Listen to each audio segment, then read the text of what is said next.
एक समय की बात है। एक जादुई जंगल में एक सफेद भूत रहता था जिसका नाम ग्लो था। ग्लो किसी डरावने भूत की तरह नहीं था। उसका चेहरा हमेशा चमकता हुआ और मुस्कुराता हुआ रहता था।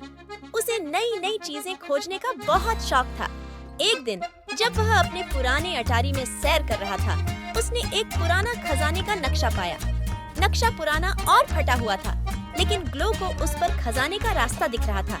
उसकी आंखों में चमक आ गई। खजाना, उसने सोचा, मुझे इसे ढूंढना होगा।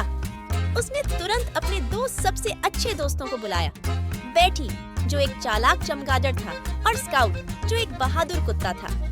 दोनों ही हमेशा किसी भी साहसिक यात्रा के लिए तैयार रहते थे। अगले दिन सूर्योदय होते ही तीनों दोस्तों ने खजाने की खोज शुरू कर दी। जंगल में तरह तरह की आवाजें थीं और हर चीज जादुई लग रही थी। ग्लो नक्शा थामे हुए था, बैटी आसमान में उड़ते हुए रास्ता देख रहा था और स्काउट खुश होकर उनके साथ चल रहा था। कुछ समय बाद वे एक बहुत बड़ा पुराना पेड़ देखे। यह पेड़ कोई साधारण पेड़ नहीं था। पेड़ की छाल पर एक चेहरा बना हुआ था और उसकी आंखें चमक रही थीं। पेड़ ने कहा, खजाना पाने के लिए तुम्हें मेरी पहेली हल करनी होगी। तीनों दोस्तों ने ध्यान से सुनी और मिलकर पहेली का हल निकाला।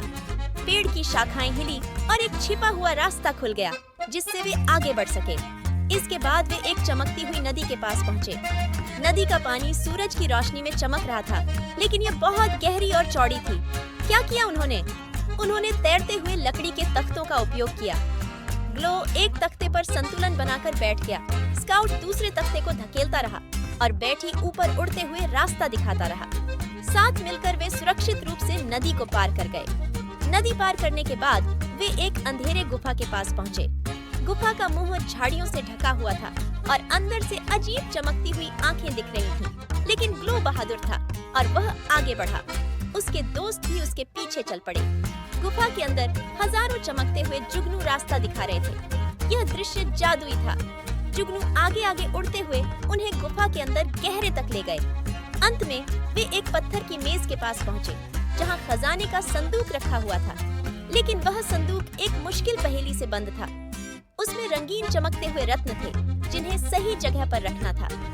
बैटी अपनी नजरों से पहेली को देखता रहा और स्काउट अपने पंजों से रत्नों को जगह पर रखता गया।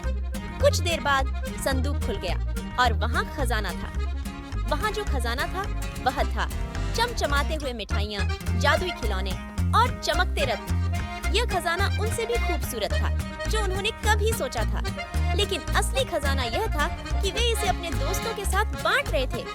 ग्लो, बैटी और स्काउट ने सभी जंगल के जानवरों को बुलाया और सबके साथ खुशी से खजाना साझा किया। खरगोश, गिलहरी और यहाँ तक कि बुद्धिमान पुराना पेड़ भी उनके साथ नाचने आया। सबने साथ में चांदनी रात के नीचे नृत्य किया और यह समझा कि असली खजाना वह नहीं जो सोने चांदी में होता है, बल्कि वह खुशी है जो हम अपने दोस्तों के साथ बांटते हैं। इस तरह ग्लो सफेद भूत ने यह सीखा कि सबसे अच्छा खजाना वह होता है जो हम दूसरों के साथ बांटते हैं और सबसे शानदार साहसिक यात्रा वह होती है जो हम साथ मिलकर करते हैं। Please subscribe and press the bell icon to get the latest videos.